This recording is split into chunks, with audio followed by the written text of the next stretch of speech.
Okay, so little book update. I've been reading Normal People by Sally Rooney. I'm halfway through the book. I've also been watching the BBC TV show while I'm reading it. And to be honest, I love the book and I love the TV show. Connell's character is so complex. I mean, they're both very complex, but Connell's character really struck me, and I just wanted to see how they would portray him on screen, and Paul Mescal is doing an amazing job at it. So I'm really liking it so far. It's such a true story, you know, and it feels also kind of relatable. I've been through the same kind of shift, you know, living small town after the end of high school and all the people you know, and closed-minded situation you're put in, and then going in a big city and starting university and realizing that people don't actually care about you that much. So you also feel less judged, and you know, there's so many things that are really relatable with this book so far, and I'm very excited to continue it. So I will update you on the story as I go forth.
So I'm back from my grandma's house, and I just wanted to give you guys some context about this life reset video. The main reason why is because this is literally the only period of time in the whole year where I'm free of any deadline university related, so I have all this free time that I can use however I want, and I'm literally trying to have a both physical and mental reset in order to rest and to prepare for my new year, which is in 2 weeks now. Yeah.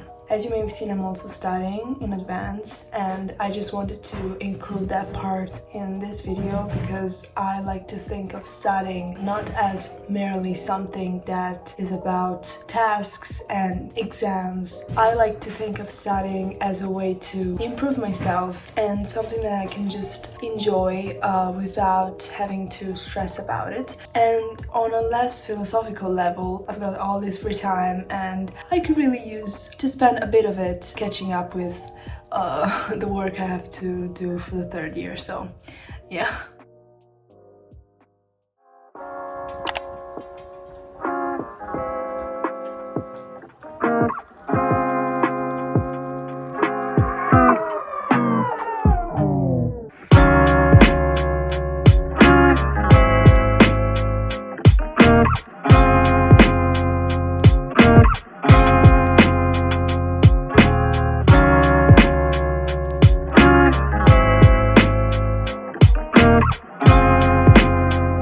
I've been studying for a while. I've got an exam next semester which covers 3 semesters worth of lectures, so I need to catch up because of course I focused on the exams I had to take in the second year, so I wasn't able to keep up with the work with this course as well. So now, since I have so much free time, I'm studying in advance and I plan on catching up at least with a third of the work. I've been reading the lectures that the teachers gave us and comparing them with the book. So far, I can tell it's an interesting course, which is physiology, by the way, if I didn't mention. And the first part is like an introduction to the whole subject, so not as interesting. That's why I'm going very slowly, but at least I'm doing it. At least I'm doing something.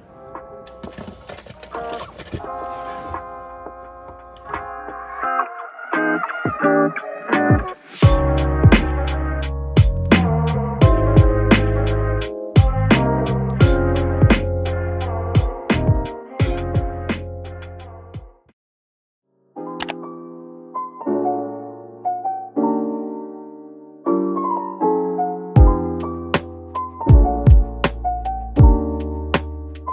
I would have to make a separate video to talk about this book because I've got so many thoughts about it. I've underlined so many lines in this book because the author was able to put in words some things that I've thought myself but never were able to express, and she did that multiple times. The only reason why I didn't give it 5 stars was the ending. Don't get me wrong, I love how the story ended and I'm not gonna spoil anything, but I just thought that it was kind of rushed, differently from the TV show where like the ending scene is much more complete. I think here I feel like the dialogue was a bit off. Despite all the history that was between those two characters, I expected a different conversation in that ending scene. Apart from that, I really love this book and it raises awareness on so many topics that are very important and are very close to teenagers but also to adult life. So yeah, to sum up, I'm very glad I read this book. I'm very glad I saw the TV show, which is so great. The actors were so amazing, and also the way the TV show was directed, I really loved it. But yeah, this is my small review of Normal People, and I feel like I can end the vlog like this. Thank you so much, you guys, for following me in this little life reset, and I'll see you guys in the next video.